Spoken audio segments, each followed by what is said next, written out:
What's good, what's good, what's good? This is Tony A with YORUBADE, and I have a video that is focusing on Ghana and Ghana and its debt. So I actually did an economic case study on the country of Ghana.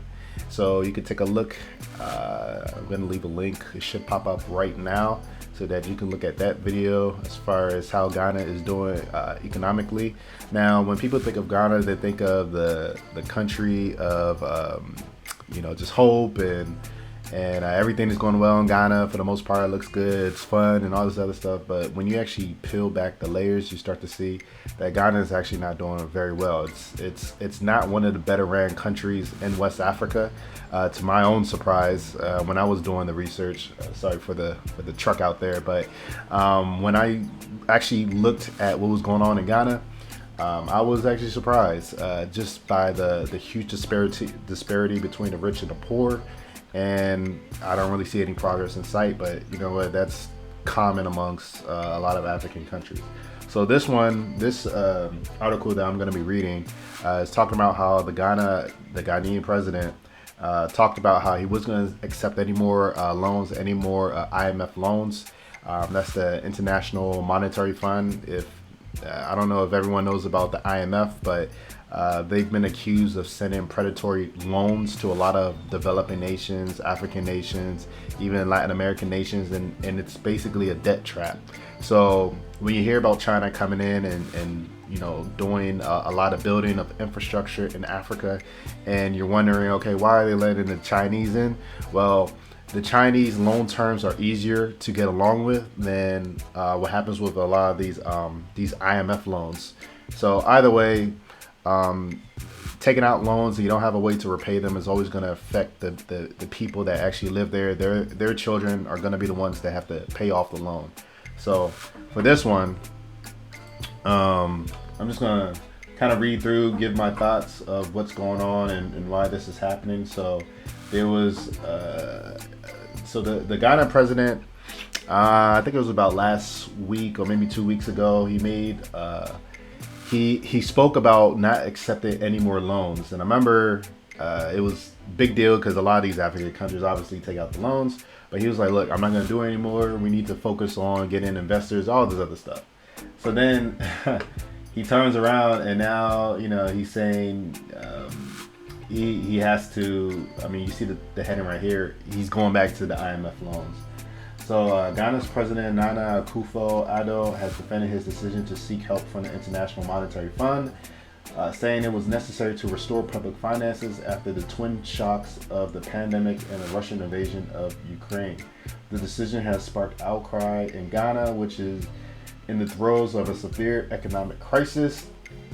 Once again, if you haven't gotten a chance to do so, you can look on my channel. I'm actually going to leave the card up right now. It's probably going to pop up right now, where you can see where I did an economic case study of Ghana, and I explain exactly how the economy of Ghana has been going, how much debt they're in is a lot, and so that you better understand what's going on and why they're saying this in the article. All right, so. With critics accusing President Akufo-Addo of reneging on his initial decision not to call on the IMF after saying a new tax would boost the economy. Now, the tax that he talked about is electronic e-levy tax. Basically, it taxes all electronic transactions. Pretty controversial, but it's going to talk about this in this article. IMF officials are in Ghana to help restore macroeconomic stability, preserve debt sustainability, and promote inclusive and sustainable growth, according to the official statement. All countries are striving to return to a state of normalcy, normality after the devastating impact of COVID-19 and the war in Ukraine. In our case, we have decided to seek the collaboration of the IMF to repair, in the short term, our public finances. Short term, yeah, they still got loans on the books, so I doubt that it's going to be short. The West African country recorded 27% inflation in May, its highest levels in 2 decades. Mr. Akufo-Addo also said the government would continue to work in the medium and long term to straighten the economy. Ghana is seeking IMF assistance for the 18th time. You see what I mean? It's not short term. 18th time in history. In 2015, the country obtained a loan of about $1 billion in return for a fiscal austerity plan.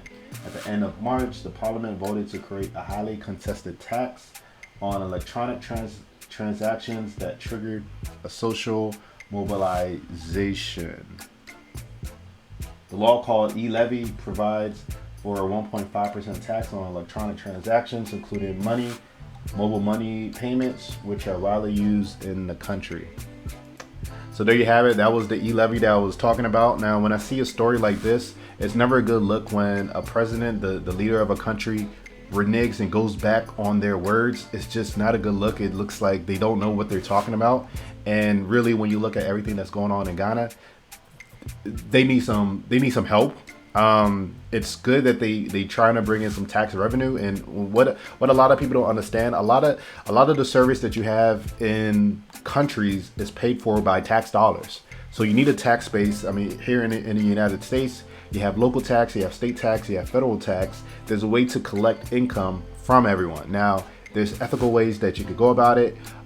Unfortunately, a lot of these African countries, they don't have a formalized way of collecting taxes. Usually it's on the corporate taxes, the businesses that come in. They tax them a lot to pay for the missing funds that comes from the regular people. Now, that's not a good route to take, because now these businesses, they have to pay more money, which, I mean, they're going to charge more in prices, but that also can cause a backlash by the people saying, okay, this is too expensive, we can't do anything. Or the government might try to get into the affairs and say, okay, no, you're going to be capped at charging this much for your product, for your products.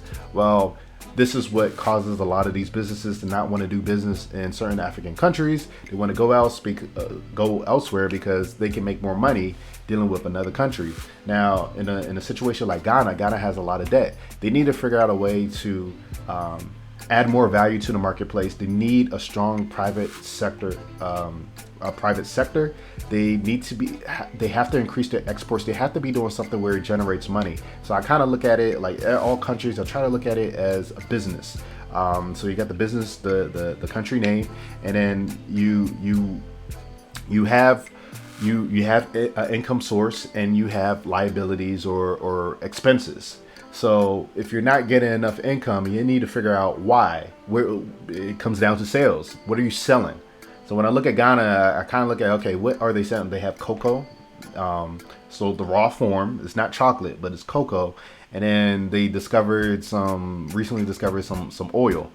Fairly recently discovered some oil. Now, they're not refining the oil, and it's not like it's one of the top oil producing countries. So that's not that much revenue. So what else can they do? Well, you got so you got that lack of income, and then you have the debt. The debt is coming from the IMF and other places, China as well. They have that debt coming in, and also so that's one part. And then you have the expense of taking care of everyone, because everyone is not working like that. There's a huge disparity. So there's a lot of people that are unemployed. So when you add all this together, it creates a situation where you're insolvent, as what they call in business. You have more debt, then you have income coming in, and eventually you just can't sustain yourself for too long. So when I look at this president and I look at what he says, and I always felt kind of iffy about him. He seems to flip flop a lot. And it kind of makes me kind of iffy about them. And then when I look at the progress and I see what's going on, they could post a good game as far as bringing people in and trying to get into the tourism, stuff like that. But if you don't got the infrastructure, and you're not really